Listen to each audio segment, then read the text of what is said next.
Party బడా నాయకుల్లో ఆశలు పెరుగుతున్నాయి. ముఖ్యంగా ఏర్పేడు మండలానికి చెందిన ఓ సీనియర్ నాయకుడిపై ఒత్తిడి తెస్తున్నారు. పాలక మండలి సభ్యుల్లో కూడా కేటాయించాలని ఒత్తిడి చేస్తున్నారు.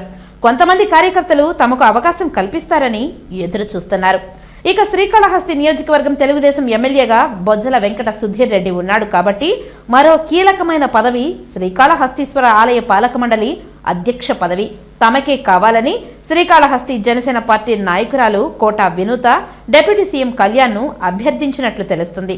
చైర్మన్ తో పాటు డైరెక్టర్లు కూడా కొంతమందిని నియమించాలని కోరినట్లు, ఇవి కాకుండా మాజీ ఎమ్మెల్యే ఎస్సీవీ నాయుడు చంద్రబాబుకు 4 పేర్లో జాబితా ఇచ్చినట్లు కూడా సమాచారం. సామాజిక వర్గాల వారీగా పార్టీల కోసం కష్టపడిన వారికి అవకాశం కల్పించాలని కూడా కోరినట్లు తెలుస్తుంది. భారతీయ జనతా పార్టీకి చెందిన నాయకుడు కోలా ఆనంద్ కూడా ఒక పేరు ఇచ్చినట్లు సమాచారం. పక్కన నియోజకవర్గం సత్యవేడు నుండి కూడా కొందరు అవకాశం కోసం వేచి చూస్తున్నారు.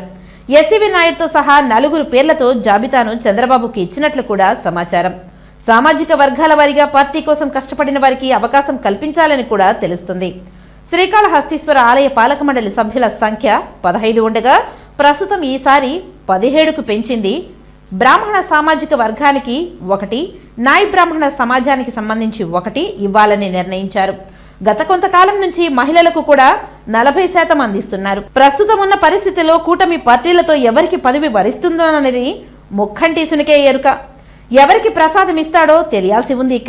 ఇక శాసనసభ్యుడు బొజ్జల వెంకట సుధీర్ రెడ్డి మాత్రం పార్టీలో తనతో పాటు ఉండి తనతో కష్ట సుఖాలలో నడిచిన వంటి మాజీ marketing committee chairman Rangineni Chengaiah నాయుడికి అవకాశం కల్పించాలని భావిస్తున్నట్లు విశ్వసనీయ వర్గాల సమాచారం.